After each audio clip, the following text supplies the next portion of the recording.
Hello guys, ഇന്നലെയാണ് നമ്മുടെ സാംസങ്ങിന്റെ ഈ വർഷത്തെ പുതിയ ഫോൺ റിലീസ്. ഫ്ലാഗ്ഷിപ്പ് ആണ്, അവരുടെ ഫ്ലാഗ്ഷിപ്പ് ഫോൺ റിലീസിന്റെ ഡേറ്റ് ആയിരുന്നു. അതിൽ വലിയ ചേഞ്ചസ് ഒന്നും പുതിയ ഫോണുകളിലില്ല. പക്ഷെ അവരുടെ ഒരു ഗാലക്സി AI എന്ന് പറഞ്ഞിട്ട് ഒരു പുതിയ ഐറ്റമാണ് അവർ ഇറക്കിയിരിക്കുന്നത്. അത് എങ്ങനെ ഉണ്ടെന്നുള്ളത് കണ്ടറിയണം. കാരണം സാംസങ് പലതും പറയാറുണ്ട്, വരുമോ ഇല്ലയോ എന്നുള്ളത് കാണാറില്ല. അതുകൊണ്ട് പല കാര്യങ്ങളും അവർ പറഞ്ഞിട്ടുണ്ട്. ഫസ്റ്റ് ഓഫ് ഓൾ ഞാൻ ഏതൊക്കെ ഫോണാണ് ഇറങ്ങുന്നത്, S24 Ultra, S24 Plus, S24 ആണ് ഇറങ്ങിയിരിക്കുന്നത്. S24 Plusലും S24ലും ഒരു വ്യത്യാസം ഞാൻ കാണുന്നില്ല. കുറച്ചും കൂടെ ബോക്സി ഡിസൈൻ ഉണ്ട്. പിന്നെ ഉള്ള വ്യത്യാസം ബാറ്ററി കുറച്ചും കൂടെ ബെറ്റർ ആക്കിയിട്ടുണ്ട്. 4500 mAh ആണ് S24 Plusൽ, 4000 ആണ് S24ൽ. അതാണ് ഏക വ്യത്യാസം ഞാൻ കാണുന്നത്. വേറെ ഒരു വ്യത്യാസവും ഞാൻ കാണുന്നില്ല. എന്തെങ്കിലും ഉണ്ടെങ്കിൽ താഴെ പറയാം. എനിക്ക് ഇത്ര തോന്നിയിട്ടുള്ളൂ. പുതിയ സ്നാപ്ഡ്രാഗൺ Gen 3 ആണ് അവർ 8 Gen 3 ആണ് അവർ ഇറക്കിയിരിക്കുന്നത്. അതിൽ 30% ബെറ്റർ GPU, 20% ബെറ്റർ CPU ആണെന്ന് പറയുന്നു. കണ്ടറിയണം. ബെറ്റർ ആയിട്ടുള്ള ഒരു ഹീറ്റ് മാനേജ്മെന്റ് അവർ ചെയ്തിട്ടുണ്ടോ എന്ന് പറയുന്നുണ്ട്. അത് നമുക്ക് കണ്ടറിയാം. സാംസങ് പറയുന്നതായത് ഒന്നും വിശ്വസിക്കാൻ പറ്റില്ല, കണ്ടിട്ടേ പറയാൻ പറ്റുള്ളൂ. കണ്ടിട്ട് ഞാൻ അതിന്റെ റിവ്യൂ പറയാം. പിന്നെ ഇമ്പോർട്ടന്റ് ആയിട്ടുള്ള ചിപ്സെറ്റിന്റെ കാര്യം. എന്തിനാണ് സൗത്ത് കൊറിയയിലും ഇന്ത്യയിലും മാത്രം ഈ ചെറ്റത്തരം കാണിക്കുന്നവര്? ബാക്കി എല്ലായിടത്തും അവർക്ക് സ്നാപ്ഡ്രാഗൺ 8 Gen 3 കൊടുക്കുക. ഇവരുടെ കൊട്ട എക്സിനോസ് എന്തിനു തരുന്നു? എക്സിനോസ് കൊള്ളില്ല. കൊള്ളായിരുന്നുണ്ടെങ്കിൽ അവർ അമേരിക്കയിലും കൊടുത്തേനെ, ചൈനയിലും കൊടുത്തേനെ. അവിടെ കൊടുക്കില്ല. കാരണം അവർ തള്ളക്കി വിളിക്കുമെന്നറിയാം. അത് കൊടുക്കാതിരിക്കുന്നിട്ട് നമ്മൾ പാവങ്ങൾ പറ്റി ഒച്ചാൻസിക്കാൻ നമ്മൾ ആരാണ്? ഇതാണ് ആപ്പിൾ സാംസങ് ആയിട്ടുള്ള വ്യത്യാസം. അത് മനസ്സിലാക്കും. അവന്മാർ തരുന്നെങ്കിൽ തരും, ഇല്ലെങ്കിൽ തരൂല. അത്രേ ഉള്ളൂ. ഈ ഷൊട്ടത്തരം കാണിക്കൂല. ഇത് എന്തൊരു ആണ്? അത് വേണ്ടായിരുന്നു. സാംസങ്ങിന്റെ ബാക്കി എല്ലാം ഓക്കെയാണ്. എനിക്ക് ഈ ഡിസൈൻ മാറ്റാത്തതൊന്നും കുഴപ്പമില്ല. ഇപ്പൊ ഇനി ഫോണിന് എന്തൊരു പേര് ഡിസൈൻ മാറ്റാനാണ്, അതൊന്നും കുഴപ്പമില്ല. പക്ഷെ ഇത് പറ്റില്ല. ഇതെന്താണിത്? സെയിം പൈസയല്ല, കൂടുതൽ പൈസയാണ് കൊടുക്കുന്നത്. $1300 എന്ന് പറഞ്ഞു കഴിഞ്ഞാൽ 1,04,000 രൂപയുള്ളൂ. പക്ഷെ ഇവിടെ നമ്മൾ 1,30,000 രൂപ കൊടുക്കുകയാണ്. അത് പറ്റില്ല. ഇത് എന്തോന്നാണ്? $1,000 എന്ന് പറഞ്ഞാൽ 80,000 രൂപയാണ്. നമ്മൾ 1,00,000 കൊടുത്താണ് S24 Plus വാങ്ങിക്കുന്നത്. $800 എന്ന് പറഞ്ഞു കഴിഞ്ഞാൽ 64,000 രൂപയാണ്. അത് നമ്മൾ 80,000 കൊടുത്ത് വാങ്ങിക്കണം. അപ്പൊ നമുക്ക് നല്ല ചിപ്പ്, ബെറ്റർ ചിപ്പ് നമുക്കാണ് കിട്ടേണ്ടത്. എന്നിട്ട് ഷൊട്ട തരികയാണ് നമുക്ക്. ഇത് പറ്റില്ല. സാംസങ് ഇതൊന്നും മാറ്റടേ. എന്ത് വൃത്തികേടാണിത്. ബാക്കി എല്ലാം എനിക്ക് ഓക്കെ എന്നാണ് തോന്നിയത് ഈ വർഷത്തെ. എന്തോന്നടേ.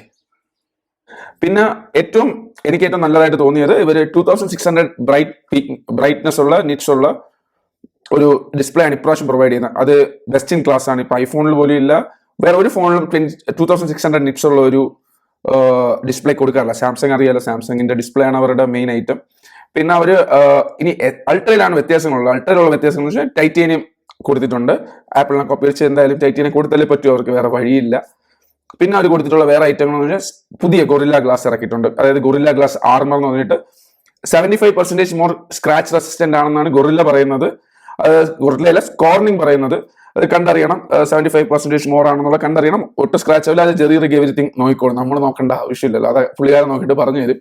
പിന്നെ തിന്നർ ആയിട്ടുള്ള ഇതാണ് S23 അൾട്രേനെക്കാട്ടി കുറച്ചും കൂടെ തിന്നർ ആയിട്ടുള്ള ഫോണാണ്. പിന്നെ തിന്നർ ബെസലാണ്. അപ്പം 6.7 ഇഞ്ച് ആയിരുന്നു കഴിഞ്ഞ വർഷത്തെ S23 അൾട്രേനെങ്കിൽ 6.8 ഇഞ്ച് ആയിട്ടുണ്ട്. പിന്നെ ഉള്ള കാര്യം എന്ന് പറഞ്ഞു കഴിഞ്ഞാൽ പണ്ട് ചെറിയൊരു കേർവ് ഉണ്ടായിരുന്നു, ഭയങ്കര ചെറിയൊരു കേർവ് ഉണ്ടായിരുന്നു കഴിഞ്ഞ വർഷത്തെ S23 അൾട്രയിൽ. ഇപ്പം ഫുൾ ഫ്ലാറ്റ് ഐഫോൺ പോലെ തന്നെ ആക്കിയിട്ടുണ്ട്. സൈഡിൽ നോക്കാൻ ഐഫോൺ പോലെ തന്നെ ഇരിക്കുമെന്നാണ് എല്ലാവരും പറയുന്നത്. ഞാൻ കണ്ടിട്ടില്ല, കാണുമ്പോൾ ഞാനും പറയാം, എനിക്ക് കിട്ടുന്ന ആളല്ല ഞാൻ, സോറി. അപ്പൊ January 31 ഇത് ഫോൺ എല്ലാവരുടെയും കയ്യിലെത്തുന്നത്. പക്ഷെ ഇന്നത്തെ അവരുടെ ഇവന്റിന്റെ മെയിൻ ആയിട്ട് പറഞ്ഞാൽ ഗാലക്സി AI എന്ന് പറഞ്ഞിട്ടൊരു സാധനമാണ്.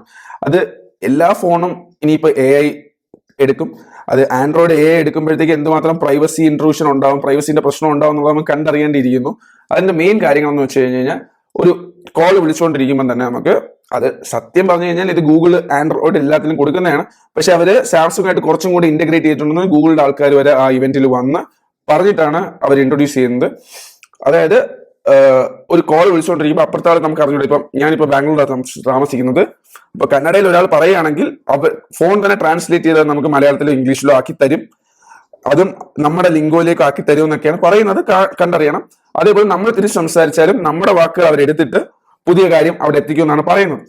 പിന്നെ ഞാൻ ഒരു ഓഫീസിൽ വർക്ക് ചെയ്യുന്നതുകൊണ്ട് എപ്പോഴും ഈ മിനിറ്റ്സ് ഓഫ് മീറ്റിംഗ് എടുക്കുന്ന ഒരു പരിപാടിയുണ്ട്. അതായത് മീറ്റിംഗ് കഴിയുമ്പോഴത്തേക്കും എന്തൊക്കെയാണ് മീറ്റിംഗ് പറഞ്ഞത്, അപ്പൊ നമ്മൾ റെക്കോർഡ് ചെയ്ത് ഫോൺ ഫുൾ മീറ്റിംഗ് കേൾപ്പിച്ച് കഴിഞ്ഞാൽ അവസാനം അത് തന്നെ ഒരു സമ്മറി എന്ന മിനിറ്റ്സ് ഓഫ് ദ മീറ്റിംഗ് തരും. ഇതെല്ലാം നല്ല രീതിയിൽ അവർ എക്സ്പ്ലെയിൻ ചെയ്ത് കാണിച്ചിട്ടുണ്ട്. നല്ലതായിരുന്നു. ഭയങ്കര ഒരു തോട്ട് പ്രൊവോക്കിംഗ് ആണ്. അത് നമുക്ക് കുറെ കാര്യങ്ങൾ യൂസ് വരുന്ന കാര്യം.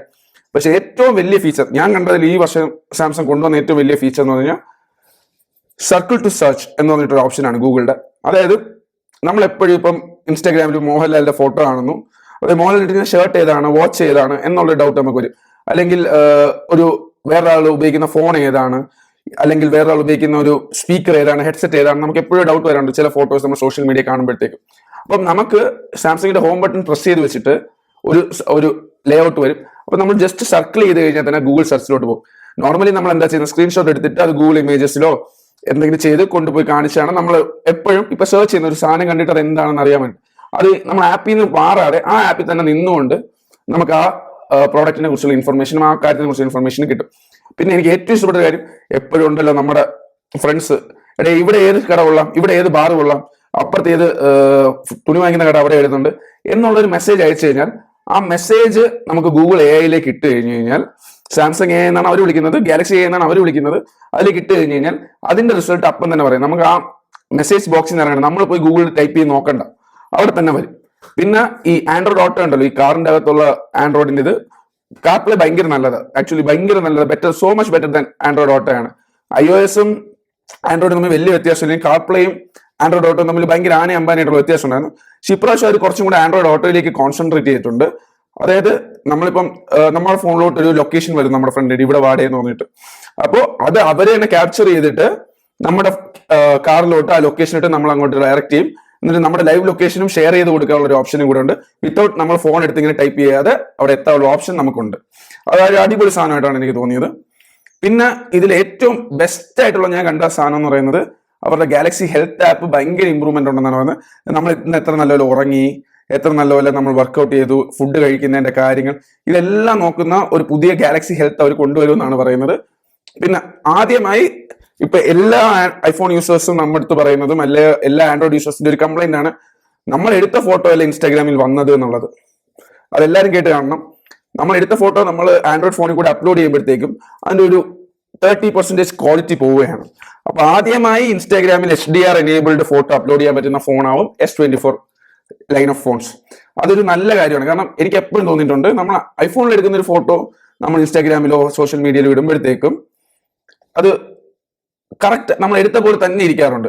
പക്ഷെ അത് ആൻഡ്രോയിഡിൽ കൂടെ അപ്ലോഡ് ചെയ്യുമ്പോഴത്തേക്ക് ആ ഫോട്ടോന്റെ എല്ലാ ക്വാളിറ്റിയും പോകാറുണ്ട്. ഭയങ്കര അധികമായിട്ട് അവർ ക്വാളിറ്റി കുറച്ചാണ് അതിലേക്ക് എടുക്കുന്നത്. അത് മാറ്റി ഇൻസ്റ്റാഗ്രാമായിട്ട് ടൈപ്പ് ചെയ്തു എന്നാണ് അവർ പറയുന്നത്. പിന്നെ AI എഡിറ്റിംഗ് ഇമേജസ് ഇപ്പം ഗൂഗിൾ പിക്സലിൽ കുറേ ഉണ്ടല്ലോ, അതെല്ലാം തന്നെ സാംസങ്ങിലും കൊടുത്തിട്ടുണ്ട്. അതിന്റെ എക്സ്ട്രാ കുറച്ച് ഫീച്ചേഴ്സും കൂടെ കൊടുത്തിട്ടുണ്ട്. പക്ഷെ നമ്മൾ എന്തൊക്കെയാണ് AI എഡിറ്റ് ചെയ്തതെന്നുള്ളത് അവരൊരു വാട്ടർ മാർക്ക് കൊടുക്കും. കാരണം നമുക്കിപ്പം എന്താണ് റിയൽ, എന്ന നിജം, ഇത് താൻ നിജം, ഇപ്പൊ മലയക്കോട്ടെ വരുമ്പോൾ ഇത് താൻ നിജം എന്ന് തോന്നണമെന്നുണ്ടെങ്കിൽ നമുക്ക് അറിയണമല്ലോ. അപ്പൊ ഏത് ഫോട്ടോ ആണ് എഡിറ്റ് ചെയ്തതെന്നുണ്ടെങ്കിലും അതിലൊരു വാട്ടർ മാർക്ക് ഉണ്ടാവും. സാംസങ് ഗാലക്സി AI ഒരു വാട്ടർ മാർക്ക് ഉണ്ടാവും. പിന്നെ ഈ നിങ്ങൾക്കറിയാലോ, ക്വിക്ക് ഷെയർ എന്ന് പറഞ്ഞിട്ട് ഒരു ഫീച്ചർ ആൻഡ്രോയിഡിൽ വർഷങ്ങളായി നിയർ ബൈ ഷെയർ എന്ന് പറഞ്ഞ് കിടപ്പുണ്ട്. അത് വർക്ക് ചെയ്യാറില്ല, നോർമലി വർക്ക് ചെയ്യാറില്ല. വർക്ക് ചെയ്താൽ തന്നെ എന്തോ ഭാഗ്യം എന്ന് പറഞ്ഞ് വർക്ക് ചെയ്തു എന്ന് വിശ്വസിക്കേണ്ട കാര്യമാണ് ഈ നിയർ ബൈ ഷെയർ. അതിന് ക്വിക്ക് ഷെയർ എന്ന് പറഞ്ഞൊരു സാധനം ആൻഡ്രോയിഡ് കൊണ്ടുവന്നിട്ടുണ്ട്. അത് ഫസ്റ്റ് സാംസങ്ങിലേക്ക് ഇന്റഗ്രേറ്റ് ചെയ്യണമെന്നാണ് പറഞ്ഞത്. അത് നമ്മൾ എയർ ഡ്രോപ്പ് പോലെ, ഐഫോണിൽ എയർ ഡ്രോപ്പ് എന്ന സാധനം ഉള്ളതുപോലെ ആപ്പിളിനുള്ളത് പോലെ തന്നെ നമുക്ക് വിൻഡോസ് PC ആയിട്ടും ഏത് ആൻഡ്രോയിഡ് ഫോണുമായിട്ട് ഷെയർ ചെയ്യാനായിട്ട് ക്വിക്ക് ഷെയർ എന്ന് പറഞ്ഞൊരു ഓപ്ഷൻ കൊണ്ടുവരുന്നുണ്ടെന്നാണ് പറഞ്ഞത്. പിന്നെ ഈ ഇവന്റിൽ മിസ്റ്റർ ബീസ്റ്റ് വന്നിട്ട് ഇവരുടെ ക്യാമറയുടെ മറ്റേ സൂം ക്വാളിറ്റി ഒക്കെ എടുത്ത് കാണിയുകൊണ്ട് എത്ര രൂപ കൊടുത്തുകൊണ്ടോ അവൻ, പക്ഷെ നല്ലൊരു യൂസ് ചെയ്തോണ്ട് ഫീസ്റ്റിബിൾസ് നല്ലപോലെ പ്രൊമോട്ട് ചെയ്തു. അതിൽ കൂടെ നല്ലൊരു ഇവന്റ് ആയിരുന്നു. പിന്നെ പറയുകയാണെന്നുണ്ടെങ്കിൽ ക്യാമറയുടെ കാര്യം പറയുകയാണെന്നുണ്ടെങ്കിൽ 200 MP ക്യാമറയാണ്. പിന്നെ 1.6 ടൈംസ് ലാർജർ ഇമേജസ് ആണ്. അതായത് 1.6 ടൈംസ് ലാർജർ പിക്സൽസ് ആണ്. അപ്പൊ കൂടുതൽ ലൈറ്റ് എടുക്കാനുള്ള ഓപ്ഷൻ, 1.6 ടൈംസ് കൂടുതൽ ലൈറ്റ് എടുക്കാം. അപ്പൊ അതില് കൂടുതൽ ലോ ലൈറ്റ് ഇമേജസിന് ബെറ്റർ ആയി, അതായത് ഡാർക്ക് ഇമേജസും നൈറ്റ് ഫോട്ടോഗ്രാഫിക്കും ബെറ്റർ ആവും എന്ന് പറയുന്നു. പിന്നെ 5x സൂം ഉണ്ട്, അല്ല 5x ഫോക്കൽ ലെങ്ത് ഉണ്ട്.